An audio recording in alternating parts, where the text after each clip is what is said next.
tiempo. Jesús es el Señor. Yo espero que cuando yo les haga preguntas y les digo que repitan, lo hagan.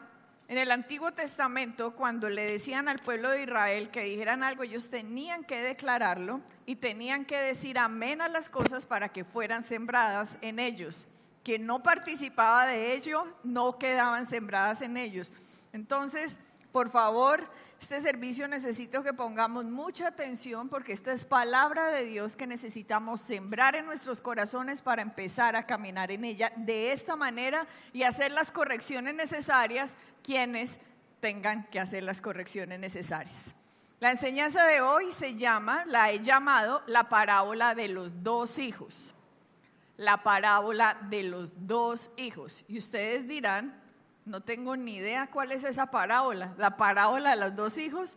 Desafortunadamente, ustedes no saben, esa parábola no la conocen como la parábola de los dos hijos, porque los traductores de la Biblia, ellos se tomaron la atribución de ponerle títulos a varias cosas de las historias de la palabra de Dios sin que originalmente estuvieran allí, y a esta parábola le pusieron la parábola del hijo pródigo.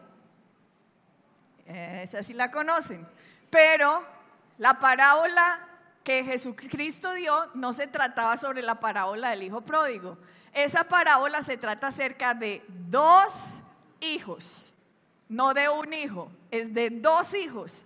El día de hoy vamos a ver la parábola que corresponde al hijo menor, que de hecho es el hijo pródigo, pero no porque no haya otra historia. El otro hijo también era un personaje y seguramente en un futuro vamos a aprender sobre esa segunda parte. Pero hoy vamos a hacer la parte del hijo menor. Una parábola, para que ustedes lo entiendan, Jesucristo, Dios, cuando vino a la tierra, Él, Dios, utilizaba cosas terrenales, cosas naturales para hacer paralelos espirituales de cómo funciona el reino de Dios y la intención como Dios hizo las cosas que funcionaran, para que nosotros la entendamos y para que caminemos en ella. Así que una parábola es un paralelo espiritual de verdades espirituales para ser aplicadas en esta tierra por nosotros. La parábola del hijo pródigo es la parábola más conocida en el planeta, en todos los países. Es la parábola más conocida. Todo el mundo, aunque no sea cristiano, conocen la parábola del hijo pródigo. Todo el mundo la conoce. La parábola del hijo pródigo está llena de principios espirituales y a pesar de ser la más conocida del planeta, es la menos aplicada. Desafortunadamente, la menos aplicada, y por eso se las voy a enseñar hoy. Por eso les dije que esto se trata de corrección, porque hay que empezar a hacer correcciones en nuestras vidas. La parábola del hijo menor, de los dos hijos, empieza con la parábola del hijo pródigo de esta manera. Lucas 15:11, nos vamos del 11 al 24. También dijo, este es Jesucristo hablando, y cuando dice también dijo, es que acababa de decir algo que ahorita lo vamos a ver. También dijo, un hombre tenía, ahí lo tienen, dos hijos, por eso se trata de dos, no de uno. Tenía dos hijos. El menor de ellos dijo a su padre, Padre, dame la parte de los bienes que me corresponde, y le repartió los bienes. No muchos días después, juntándolo todo, el hijo menor se fue lejos a una provincia apartada y allí desperdició sus bienes viviendo perdidamente. Y cuando todo lo hubo malgastado, vino una gran hambre en aquella provincia y comenzó a faltarle. Y fue y se arrimó a uno de los ciudadanos de aquella tierra, el cual le envió a su hacienda para que apacentase cerdos. Y deseaba llenar su vientre de las algarrobas, de la comida que comían los cerdos, pero nadie le daba. Y volviendo en sí, dijo, ¿cuántos jornaleros en casa de mi padre tienen abundancia de pan y yo aquí perezco de hambre? Me levantaré e iré a mi padre y le diré, Padre, he pecado contra el cielo y contra ti. ya no soy digno de ser llamado tu hijo. Hazme como a uno de tus jornaleros. Y levantándose, vino a su padre, y cuando aún estaba lejos, lo vio su padre, y fue movido a misericordia, y corrió, y se echó sobre su cuello, y le besó. Y el hijo le dijo: Padre, he pecado contra el cielo y contra ti, y ya no soy digno de ser llamado tu hijo. Pero el padre dijo a sus siervos: Sacad el mejor vestido y vestidle, y poned un anillo en su mano y calzado en sus pies, y traed el becerro gordo y matadlo, y comamos y hagamos fiesta, porque mi hijo muerto era y ha revivido, se había perdido y es hallado. Y comenzaron a regocijarse. Amén. Esta es palabra de Jesucristo, que va a mostrar unos principios espirituales impresionantes, y es la más conocida y es la menos practicada. ¿Por qué? Vieron que el versículo decía: empezamos, y también les dijo. O sea, que había dicho algo anteriormente. Lo que había dicho algo antes eran dos parábolas, también muy conocidas: la parábola de la oveja perdida y la parábola de la moneda perdida. Y después siguió con esta historia. Ustedes ya recuerdan la parábola de la oveja perdida, que un hombre tenía 100 ovejas y una oveja se perdió. Entonces ese hombre dejó las 99 ovejas y se fue a buscar la oveja que se le había perdido, y cuando la encontró se la puso en sus hombros y regresó y la llevó a su rebaño y juntó a sus amigos y les dijo: gócense conmigo porque esta oveja que estaba perdida la encontré. Y después pasa otra.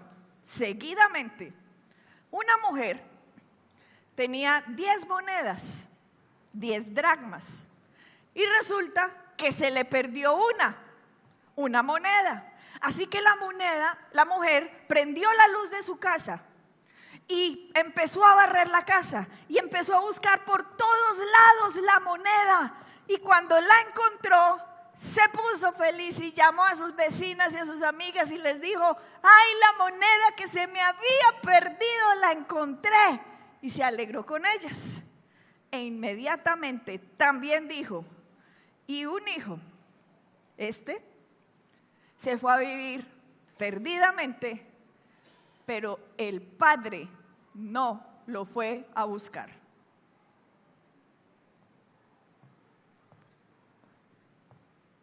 Tres parábolas. Las dos primeras: voy a buscar la oveja perdida, voy a buscar la moneda perdida. El tercero, el padre se queda en la casa esperando y no va a buscar a su hijo que está viviendo perdidamente. ¿Por qué? Porque las dos primeras fue un accidente. La oveja se perdió por accidente y la moneda se perdió por accidente. Pero el hijo no lo hizo por accidente, lo hizo por elección, por libre albedrío. Escogió retar, desobedecer la autoridad de Dios, de su padre, de sus pastores, de su madre, y decidió vivir perdidamente. Así que las dos primeras es por elección, pero las dos primeras es por accidente y la tercera es por elección. Y cuando es por accidente es porque la oveja estaba comiendo por aquí pastico, me metí aquí en una cuevita y ay, estoy perdida. Esa es por accidente. O la mujer tenía en su monedero las 10 monedas y resulta que ¡pum!, un golpe, no se dio cuenta y se cayó una moneda. Y cuando se cayó una moneda, ella, ¡ay, se me perdió! Fue un accidente. Y como fue un accidente, entonces ella se puso a buscarla. Asimismo, todos nosotros somos un resultado de un accidente. todo el planeta, toda la humanidad está perdida. Está muerta en delitos y pecados por un accidente. Nosotros no elegimos estar perdidos. Nosotros no elegimos que, ay, me voy a perder. No, nosotros no lo elegimos. Nosotros, por culpa de Adán, entró el pecado al mundo. Y por culpa de Adán, nosotros nacimos pecadores. Nosotros somos pecadores, no porque lo hayamos escogido, sino como el resultado de lo que pasó en el jardín del Edén. Así que por ese accidente que sucedió para nosotros, ya que nosotros no elegimos estar perdidos, sino que somos pecadores porque nacimos de pecadores. Y como la humanidad está en pecado, porque es un accidente, Dios amó tanto al mundo que envió a su Hijo Jesucristo para que todo aquel que en Él crea no se pierda. La oveja estaba perdida, la moneda estaba perdida. Y por eso Jesucristo vino a la tierra a buscar a aquel que haya de recibir el sacrificio hecho por Él en la cruz, por el derramamiento de su sangre, para decirles: los perdono porque sus pecados han sido perdonados cuando yo derramé mi sangre, porque sin derramamiento de sangre no hay perdón de pecados. Vengan a mí, que yo los cargo y yo los llevo de nuevo al Padre, al reino de Dios. Fue un accidente.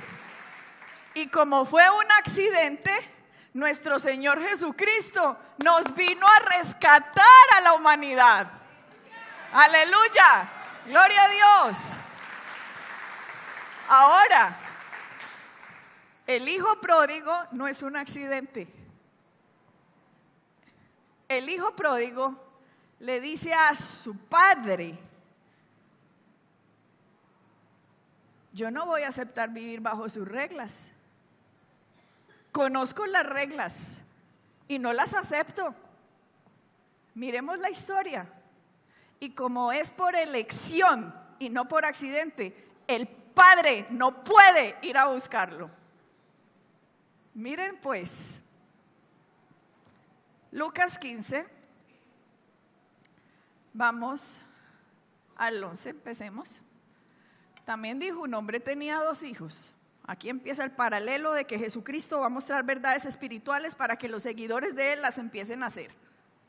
Y el menor de ellos dijo a su padre: Padre, dame la parte de los bienes que me corresponde. Grave error.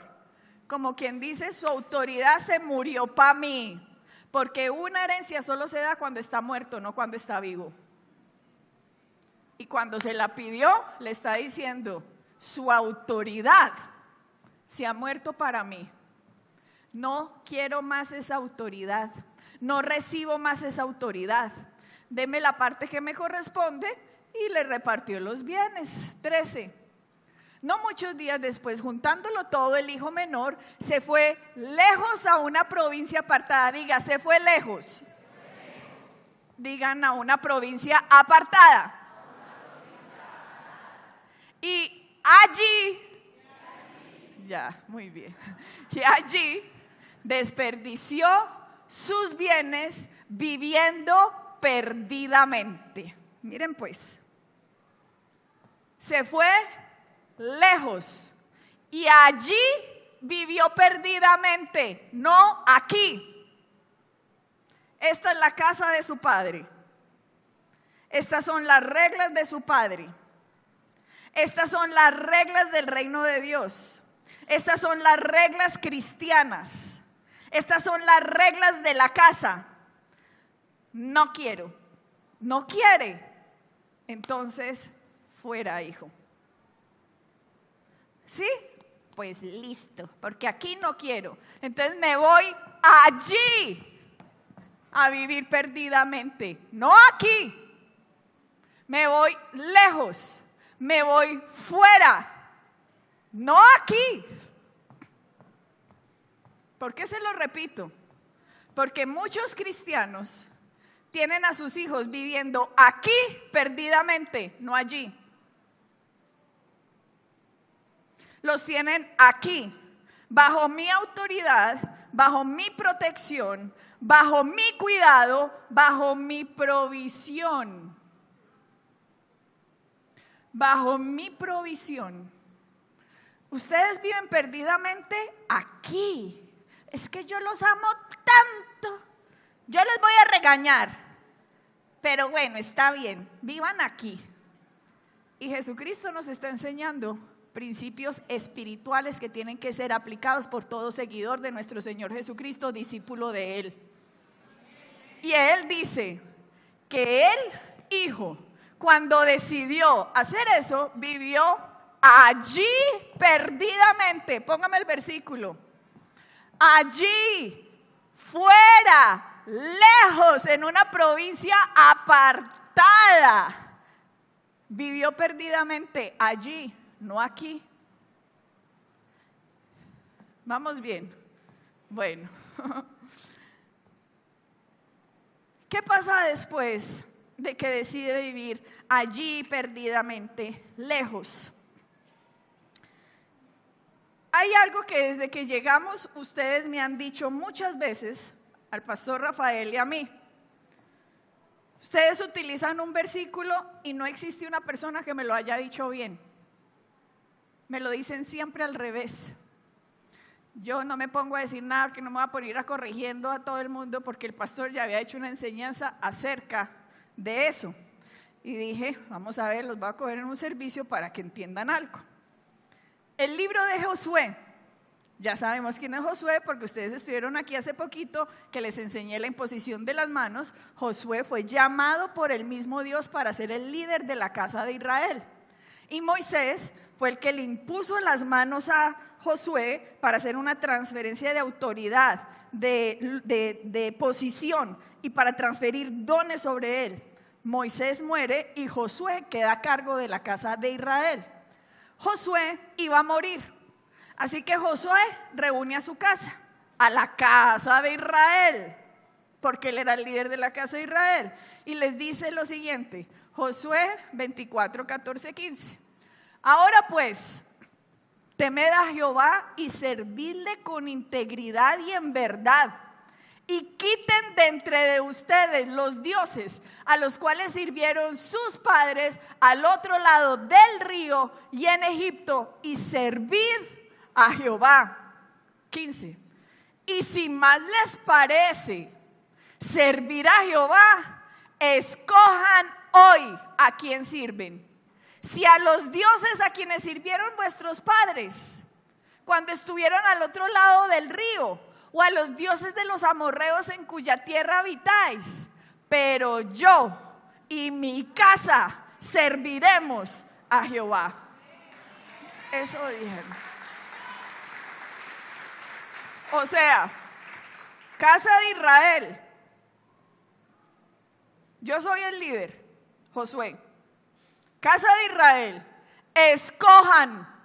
Ustedes leyeron, digan escojan. Ustedes lo leyeron, no me lo invento yo. Ustedes lo leyeron, escojan. Van a servir esas ideologías, van a servir esas filosofías, van a servir esas cosas que les están diciendo por afuera, que no son los principios que nos fueron enseñados a nosotros por el Dios Altísimo, el único Dios verdadero, el Dios de Abraham, Isaac y Jacob, a quien nosotros servimos. Escojan pues, van a servir a esos, escojan. Ustedes verán que escogen, pero yo y mi casa serviremos al Señor. ¿Saben qué dicen muchos? Pero mi casa y yo serviremos al Señor. Y está mal, porque el pastor Rafael ya había hecho hace un par de años una predicación en que en la Biblia el que se nombra primero es el de mayor rango y autoridad. En toda la Biblia. Eso no es de que, ay, Josué no sabe español, dice que yo y mi casa, el burro por delante. No, es mi casa y yo. Entonces todo el mundo dice mi casa y yo. No. En la Biblia, en el reino de Dios, primero va el de mayor autoridad. Por eso en esta iglesia jamás diremos Adriana y Rafael. En esta iglesia siempre se dirá Rafael y Adriana, porque él es el de mayor autoridad, el de mayor rango. Así que si ustedes dicen mi casa y yo serviremos al Señor, significa mis hijos mandan y yo serviremos al Señor. No, yo y mis hijos serviremos al Señor.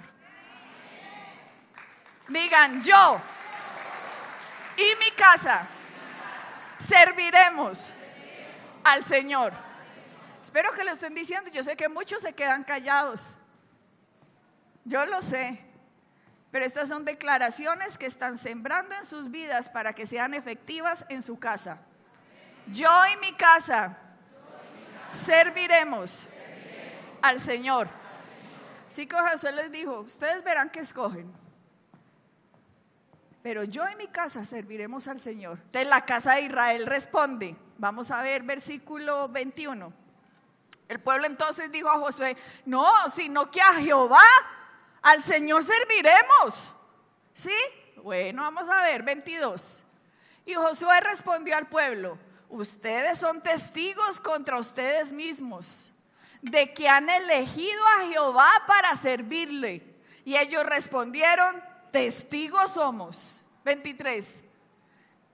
Entonces, ya que escogieron seguir al Señor en esta casa, estas son las reglas.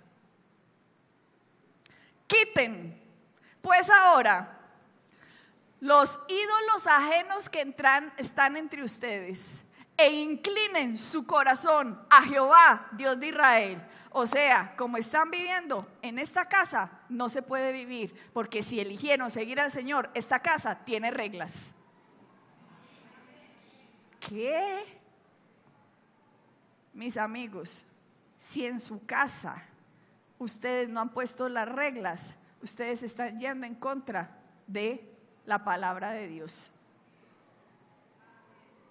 Y aquí les dice, estas son las reglas, ya que las cogieron, estas son las reglas. Siguiente.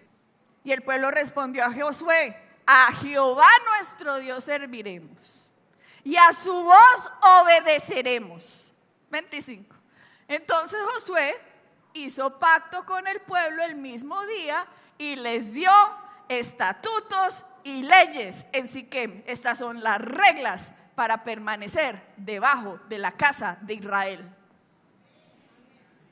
¿Sí lo entienden?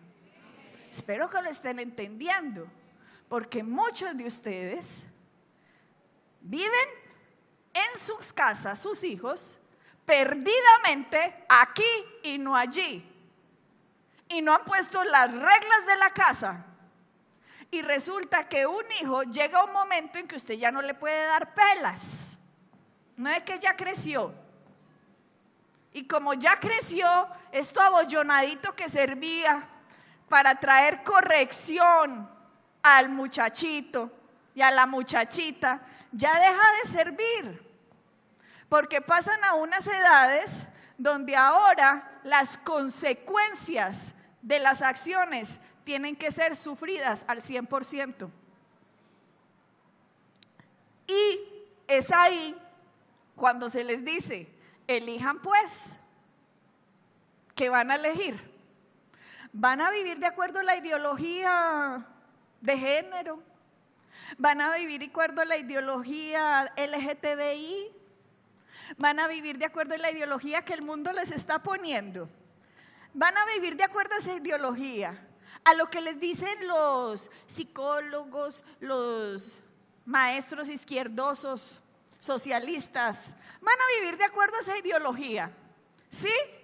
Ah, bueno, mijo, elija. Porque yo y mi casa serviremos al Señor. Y si usted está en esta casa, estas son las reglas de esta casa. Y si se va a quedar, las va a seguir. Y si no, usted vive perdidamente fuera, allí, pero no aquí, en esta casa que sirve a Jesucristo.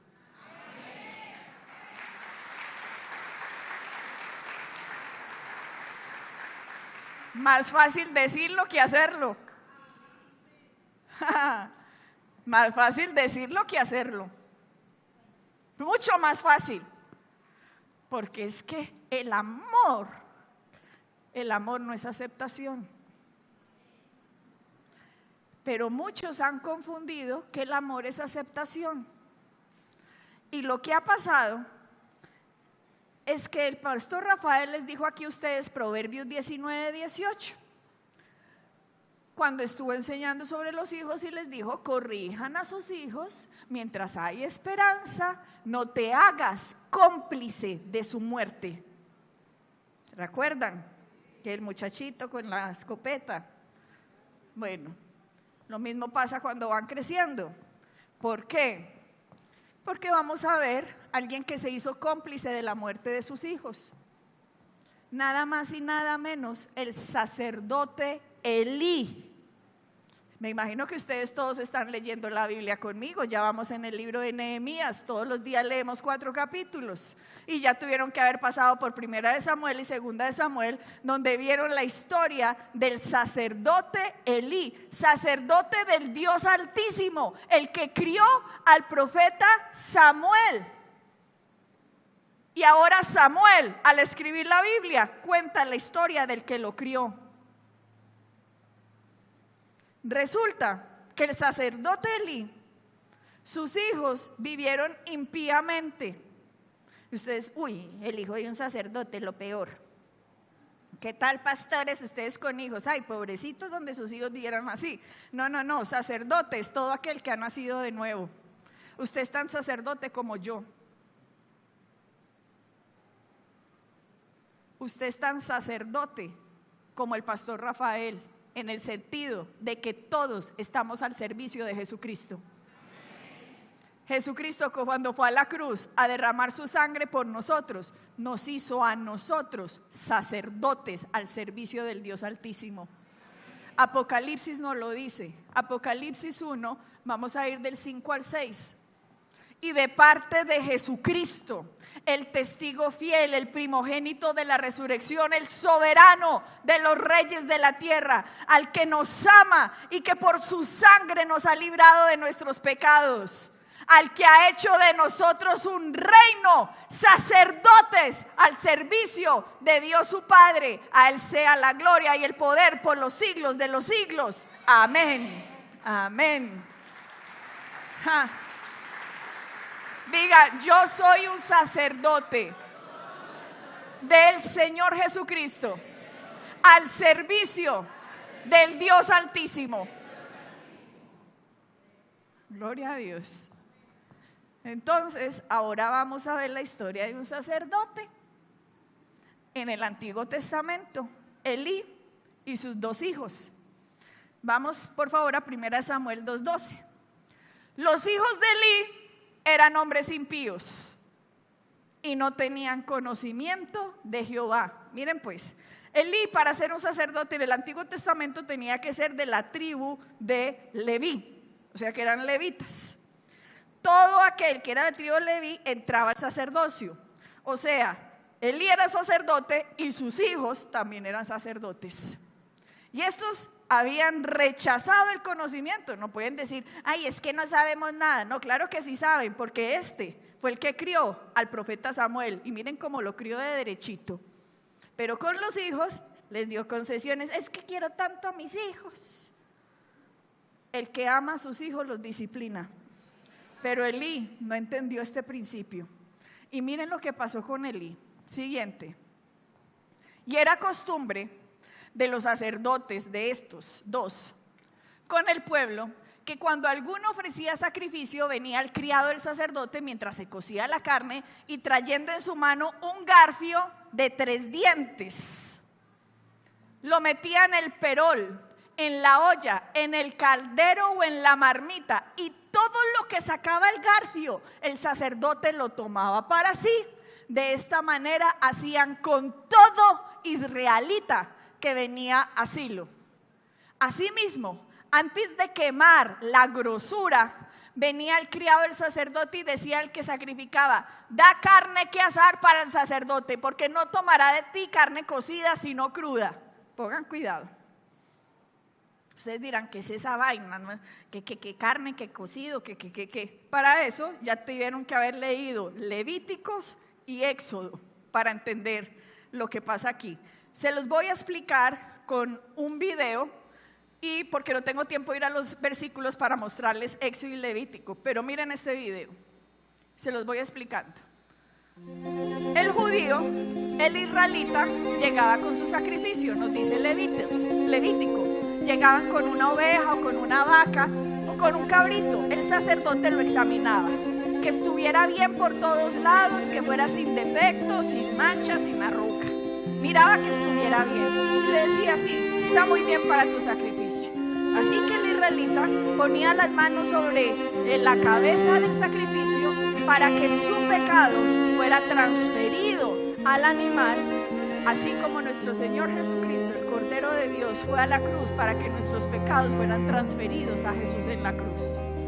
Y lo que hacía el animalito, le ponía de su justicia, de su pureza, o sea, yo pago por tu pecado. Lo que hacían era, mataban al animalito, lo sacrificaban y luego cocían el animalito. Levíticos y el libro de Éxodo nos dice cómo se repartía la carne del animalito, porque ustedes dirán, ¿y qué pasaban con el sacrificio? Una parte del sacrificio, la grosura, muchas partes del animal eran quemadas en el fuego, para que el fuego subiera como olor fragante, olor grato al Padre por el sacrificio, para poder perdonar pecados, porque sin derramamiento de sangre no había perdón de pecados. Así que ese fuego subía como sacrificio acepto al Señor. Otra parte del animalito, lo que es el pecho y lo que es la espaldilla, nos dice Levíticos también, se le daba al sacerdote. Esta es su parte. Y el resto del animal se lo daba al que lo llevó.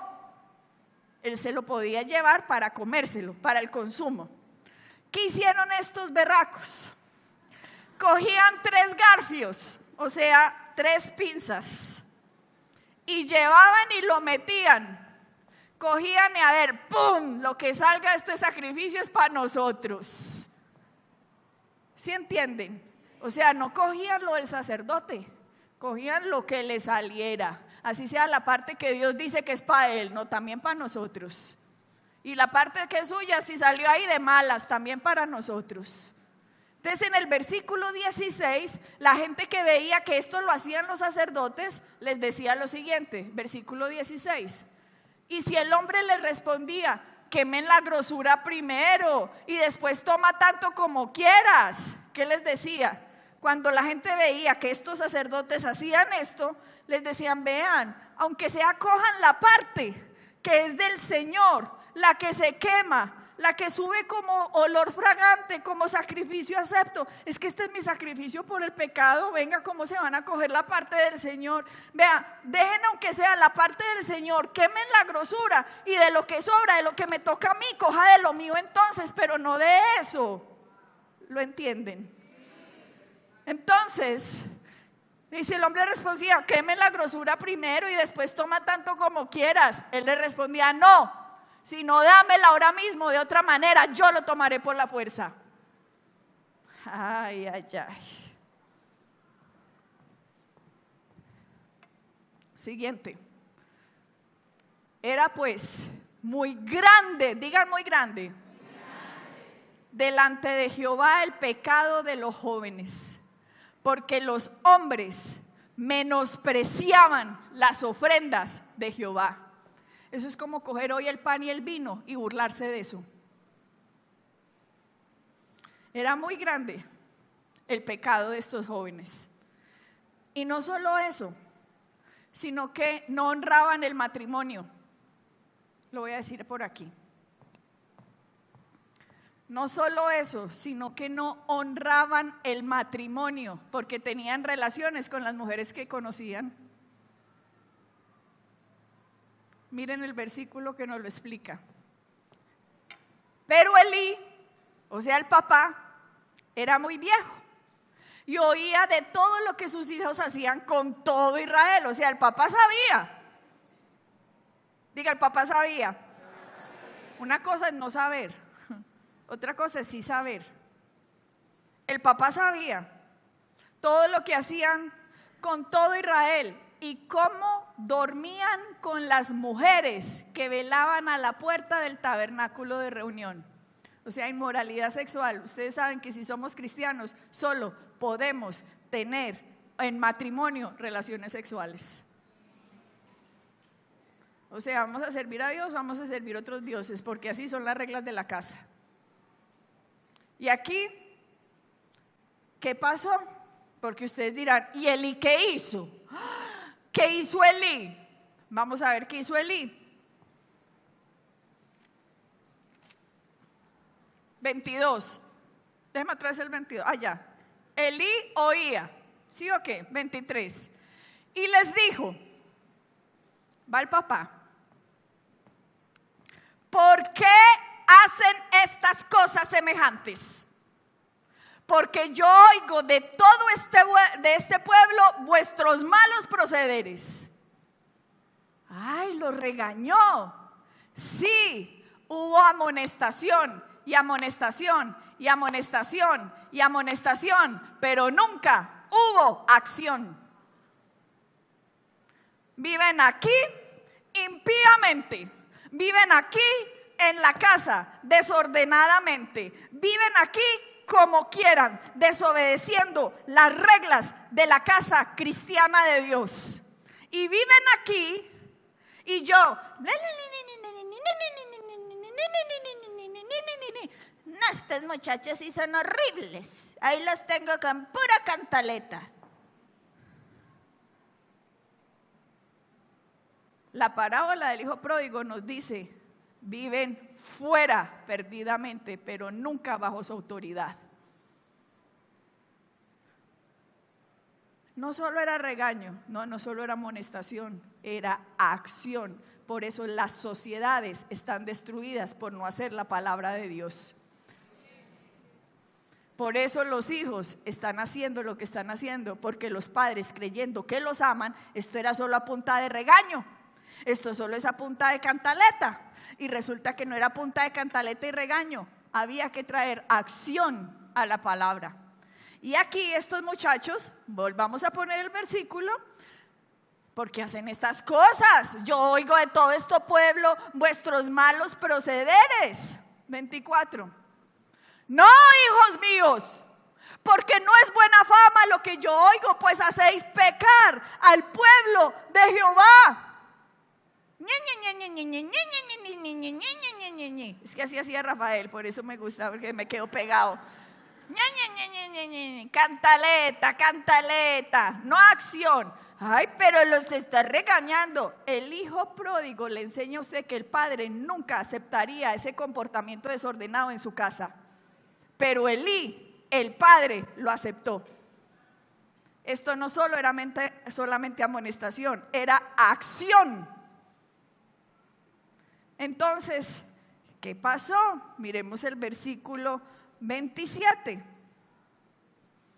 Y vino un varón de Dios a Elí. Digamos que yo vengo a ustedes. Y le dijo, así ha dicho Jehová, no me manifesté yo claramente a la casa de tu padre cuando estaban en Egipto en casa de Faraón. Oigan pues, Elí no había nacido cuando ellos estaban en Egipto. Esto es muchísimo tiempo después. Y Dios le dice, no me le manifesté a este pueblo cuando estaban en Egipto. O sea, usted leyó las escrituras. Usted leyó lo que las escrituras decían de mí. O sea que Dios toma esto como si les hubiera hablado personalmente a ustedes. Les dice, no les manifesté yo claramente a la casa de tu padre cuando estaban en Egipto en casa de Faraón. Y yo lo escogí por mi sacerdote entre todas las tribus de Israel para que ofreciese sobre mi altar y quemase incienso y llevase efod delante de mí. Y di a la casa de tu padre todas las ofrendas de los hijos de Israel. ¿Por qué habéis despreciado mis sacrificios y mis ofrendas? Quíteme el versículo. ¿A quién le dijeron eso? ¿A Elí o a los hijos? ¿A quién le dijeron eso? ¿A Elí o a los hijos? Pero si Elí no era el que llevaba los 3 garfios, eran los hijos, no era Elí. Porque Dios le dice: has despreciado mis sacrificios y mis ofrendas. Porque Dios toma personal cuando usted como autoridad permite que bajo su casa no se viva de acuerdo a las leyes cristianas.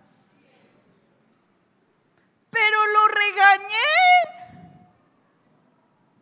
Has despreciado mis sacrificios. Se lo dijo al papá, no se los dijo al hijo. Porque Dios siempre va a la cabeza. Dios siempre va a la autoridad.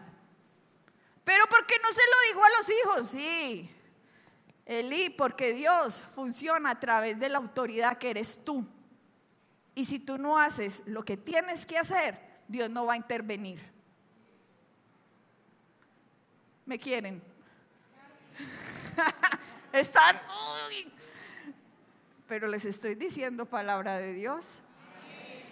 Pongan el versículo. ¿Por qué habéis despreciado mis sacrificios y mis ofrendas que yo mandé a ofrecer en el tabernáculo? Y has honrado a tus hijos más que a mí. ¿Sí oyeron, no? Mis amigos, las sociedades están como están por ese tipo de padres. ¡Qué horror!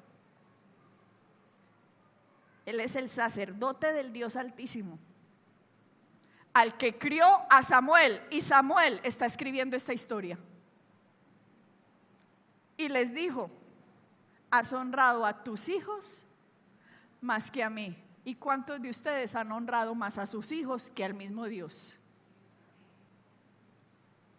Pero lo regañé, pero le dije que estaba mal.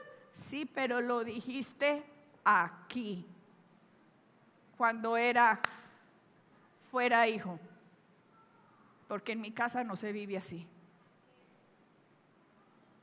Por eso Dios lo encontró a él partícipe de los pecados de sus hijos.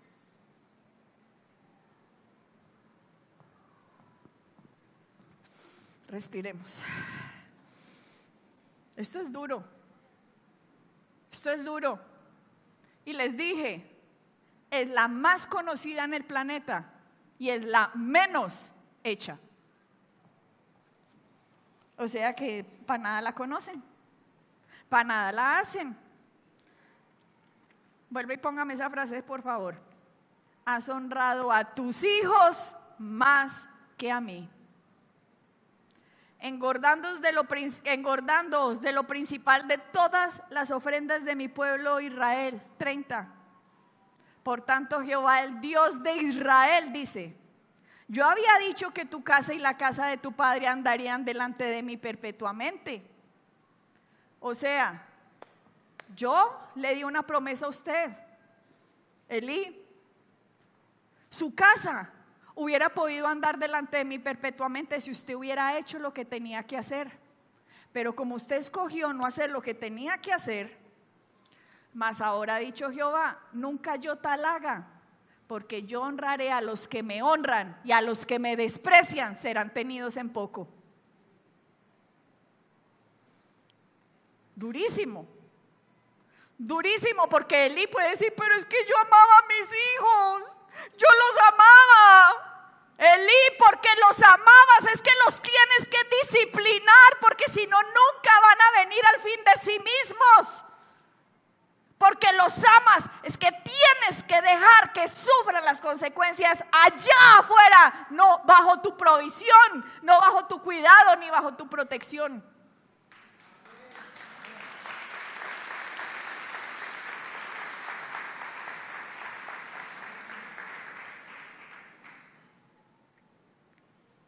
Vamos, ¿qué pasó con ellos? Ustedes pueden seguir leyendo porque ustedes están leyendo la Biblia conmigo. ¿Qué pasó con ellos? Llegaron los enemigos. Llegaron los enemigos de nuestra alma. Llegaron los enemigos. Entraron los enemigos, los filisteos. Llegaron y vieron a los hijos de Elí y los mataron.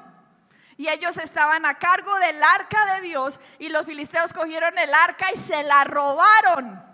Y el papá, Elí, estaba sentado en una silla sin saber qué estaba pasando. Y vino alguien corriendo y le dijo: Elí, Elí, mataron a tus hijos y se robaron el arca. Y Elí, oyendo esa noticia, cayó para atrás, se partió la nuca y se mató. Vuélvame a Proverbios 19:18. Corrige a tu hijo mientras aún hay esperanza, no te hagas cómplice de su muerte. Qué duro, durísimo, durísimo, porque Elí pensó que amaba a sus hijos, pero eso no es amor, porque el amor de Dios no es como el amor que nos han enseñado al mundo. El amor de Dios, el amor disciplina. El que ama a sus hijos los disciplina. Entonces, vamos a la parábola del hijo pródigo. Continuemos a ver qué pasó con él. Vamos a Lucas 15:14. Entonces le dijo: vaya, viva allí, fuera, apartado, perdidamente, vaya. Y el padre, que es el símbolo que Dios le está dando a todos los padres, ¿qué hace el padre mientras tanto? El padre va a esperar, el padre va a luchar, porque no puede hacer nada ni mover un solo dedo mientras su hijo esté viviendo así. Entonces el hijo, cuando todo lo hubo malgastado, vino una gran hambre a aquella provincia y comenzó a faltarle. Cuando viví aquí perdidamente, hay un principio en la palabra que es: lo que siembres, cosecharás. Y ese principio, este muchacho lo empezó a vivir. Estoy viviendo perdidamente y vea, ahora estoy, ya no tengo el billete, ya no tengo plata, ya no tengo trabajo, no tengo nada. ¿Yo qué voy a hacer? A ver qué hago. Siguiente versículo, a ver qué hago. Y fue y se arrimó a uno de los ciudadanos de aquella tierra. A ver, primo, ¿qué hubo, primo? Amigo, ¿qué hubo, amigo del alma, de la universidad, del colegio? ¿Cómo andas, amigo mío? ¿Será que me puedes ayudar, amigo mío, un trabajito ahí que hay por ahí? El cual le envió a su hacienda para que apacentase cerdos. Bueno, esto es lo que hay que hacer. Bueno, listo.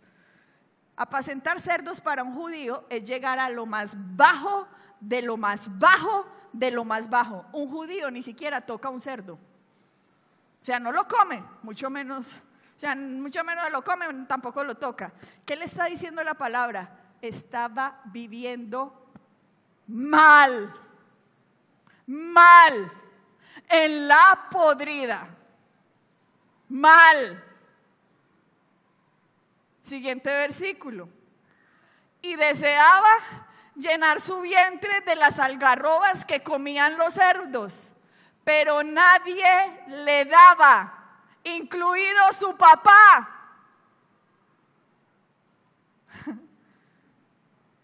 Digan: nadie le daba. Digan: nadie le daba. Digan por acá: nadie le daba. ¿Sabe qué es lo que ha hecho la sociedad? ¿Saben qué han hecho los papás cristianitos? ¿Saben qué ha hecho? Cuando está el hijo por aquí: ¿qué hubo, mami? La extraño mucho. Pero muchísimo. ¿Cómo está mi papá? Bien. Mami, veas que no me alcanza para el arriendo. Tengo unas deuditas por aquí y me está yendo como mal, mami. Papá, ¿será que me puede hacer un girito? Papá, estoy pasando un hambre, la cosa más berraca. No, papá, imagínese. Mi hijo, ¿cómo así? Mi hijo, es la última vez, mi hijo. Lo va a mandar un giro, pero usted sabe, yo no lo voy a volver a seguir ayudando, porque es que usted está haciendo las cosas mal hechas, mi hijo. Mi hijo, vea, siga las cosas de Dios, vaya a la iglesia, mi hijo. Ya le he dicho, ya sabe, ¿no, mi hijo? ¿Por cuánto el cheque, mi hijo? Bueno, listo pues. La última vez, Fernando José, la última vez.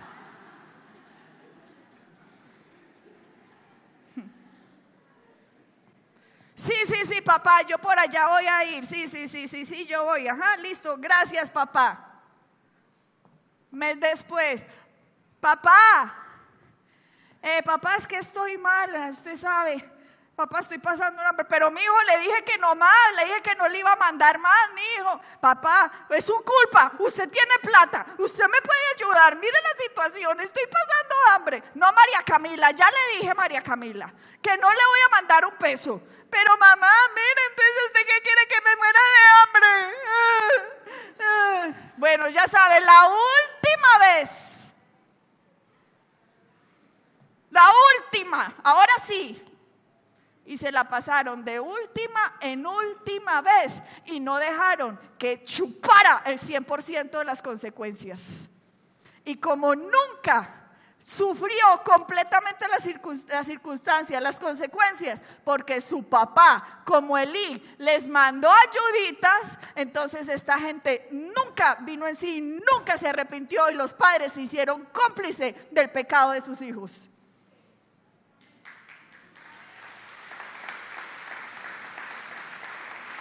A algunos no les gusta para nada esto. Ay, es una iglesia de gracia. Sí, la iglesia de gracia te enseña y te instruye a caminar en el camino del Señor.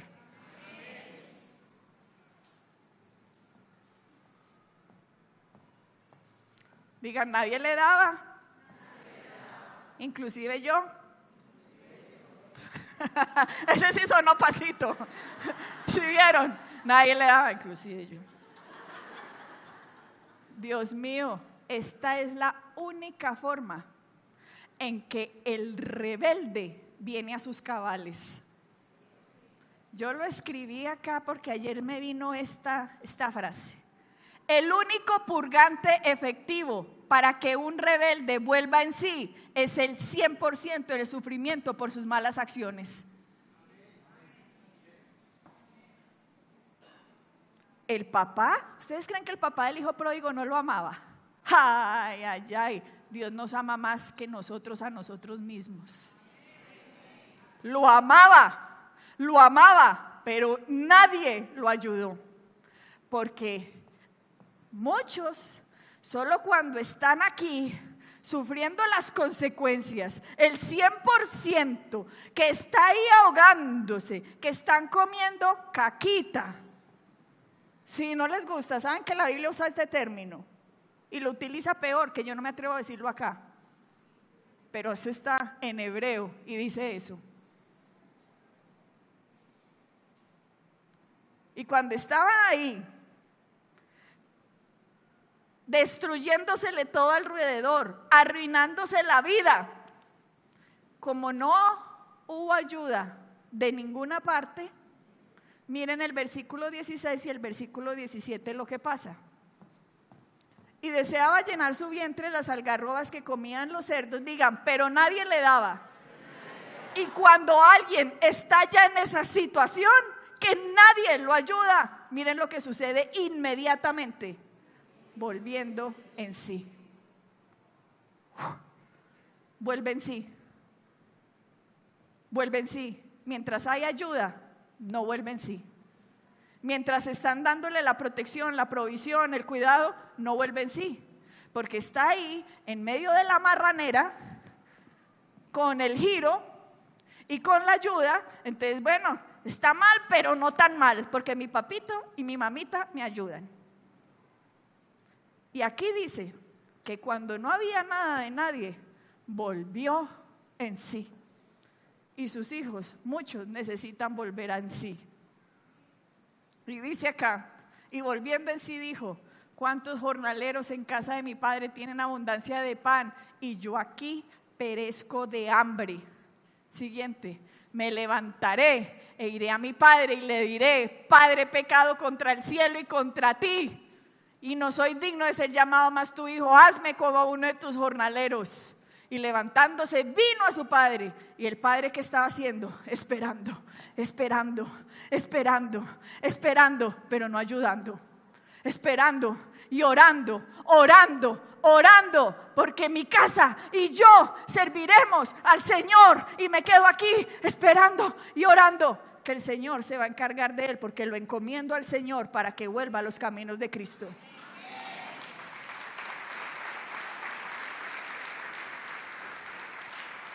Y ahí sí el padre, cuando vino arrepentido, fue movido a misericordia. Y fue y lo abrazó, y ustedes ya saben qué pasó. Un salvavidas es entrenado para salvar las vidas de quien se está ahogando. Y en el curso de salvavidas solo lo puede ayudar de dos maneras. Una, cuando está ahí chapaleando, auxilio, auxilio, me estoy ahogando, y está chapaleando y haciendo todo el pánico, me estoy ahogando. No es momento de el girito, no. Me estoy ahogando. El salvavidas tiene que esperar a que se ahogue. Y cuando se ahoga y se hunde, el salvavidas se mete, lo saca, lo lleva a la playa o al borde y pum, pum, pum, le hace resurrección, lo vuelve a la vida, le hace primeros auxilios. La otra, auxilio, auxilio, auxilio, auxilio. Llega el salvavidas y tiene que esperar el momento preciso, no se le puede acercar mucho, pero tiene que esperar el momento preciso en que ¡pum!, lo noquea. Y cuando lo noquea, ¡pum!, queda privado en el agua. Y ahí sí lo puede sacar, y ojalá no le haya dado muy duro para que no lo matara el golpe, pero ahí lo puede sacar, y cuando lo saca, ya está vivo, pero no lo puede ayudar cuando está chapaleando, porque en el chapaleo y en el pánico agarra al otro y los dos se hunden y se mueren. Y mata al salvavidas y mata al que se está ahogando. Lo que le pasó a Elí. Murieron todos. Duro, porque si hiciéramos la palabra como la palabra la dice, estaríamos viendo los resultados que ella promete.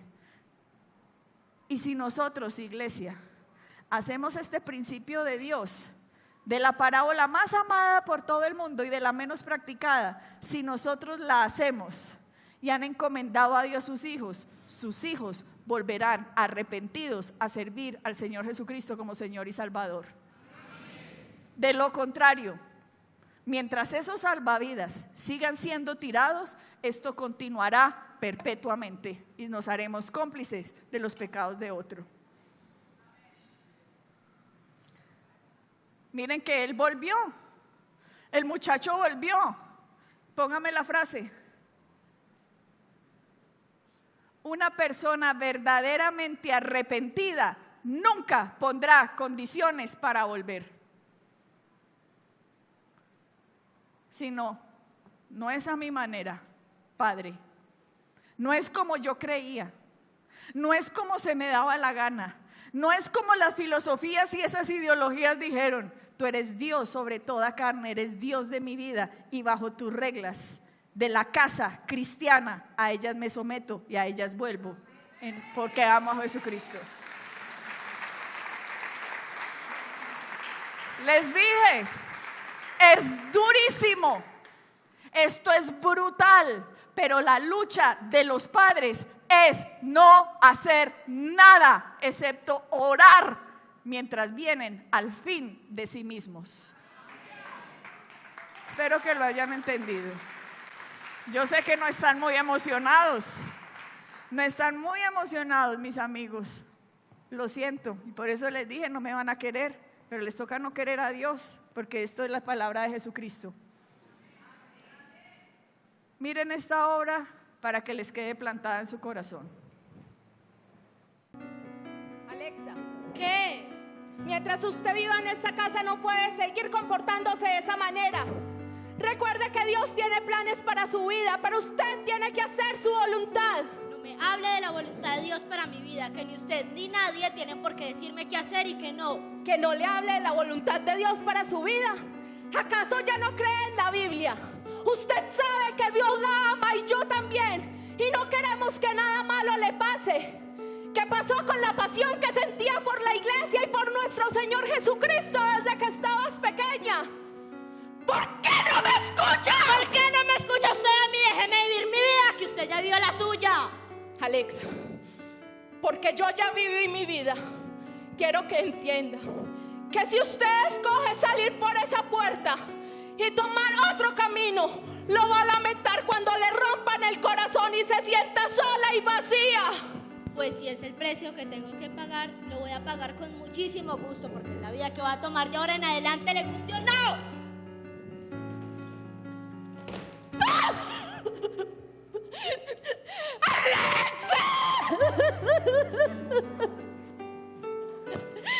Dios mío.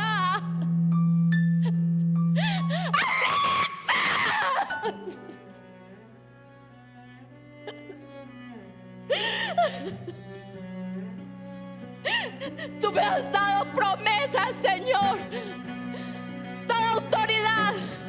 Tú me la has dado sobre la vida de mis hijos. Ni el diablo ni sus amigos tienen autoridad sobre la vida de mi hija, Señor. Escrito está. Y tu palabra dice en Isaías 49 que el cautivo será rescatado y el botín será arrebatado del tirano. Tu pleito yo lo defenderé y salvaré a tus hijos. Declaro que no hay poder ni autoridad en las obras que el diablo ha construido alrededor de mi hija. Los planes del enemigo son confundidos en el nombre de Cristo Jesús.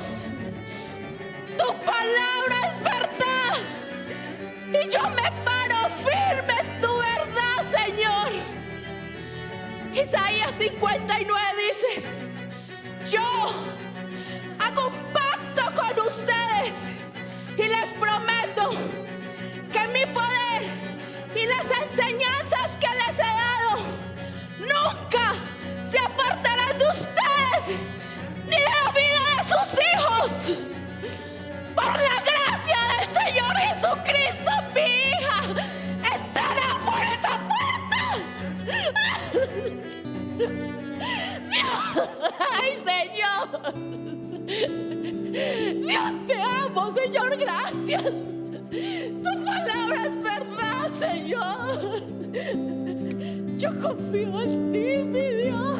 Yo confío en ti. Corazón pródigo, regresa hoy a tu Padre. En casa hay libertad, un dulce hogar para todos.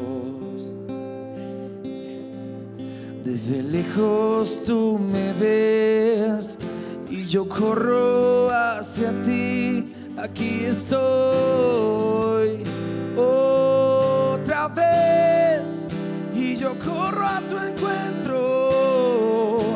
En ti estoy completo, en tu abrazo encontré lo que siempre anhelé. Y yo corro a tu encuentro, en ti estoy completo, en tu abrazo encontré lo que siempre anhelé.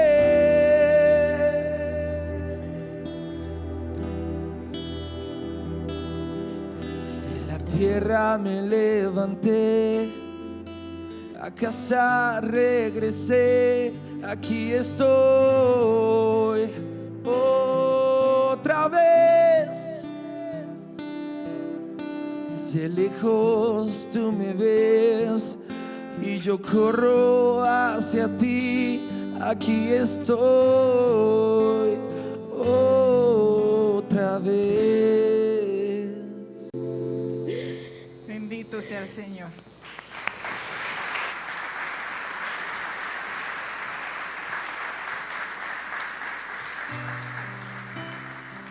Nuestro Padre, nuestro Creador, nos ama más que nosotros a nuestros hijos.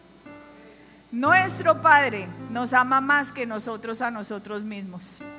Él es el creador. Él sabe cómo se maneja su creación. Ustedes pueden pensar que esa es su manera, pero no es a su manera, es a la manera de Dios. Y en Dios es la única manera que podemos encontrar la sombrilla de la bendición debajo de nuestro Señor Jesucristo. No puede haber bendición fuera de Él. La bendición fuera de Él no existe. Así que, padres, les pido, hagan la palabra de Dios por el bien de sus hijos. Y esta iglesia, nosotros y esta iglesia serviremos al Señor Jesucristo como Él nos manda. Amén.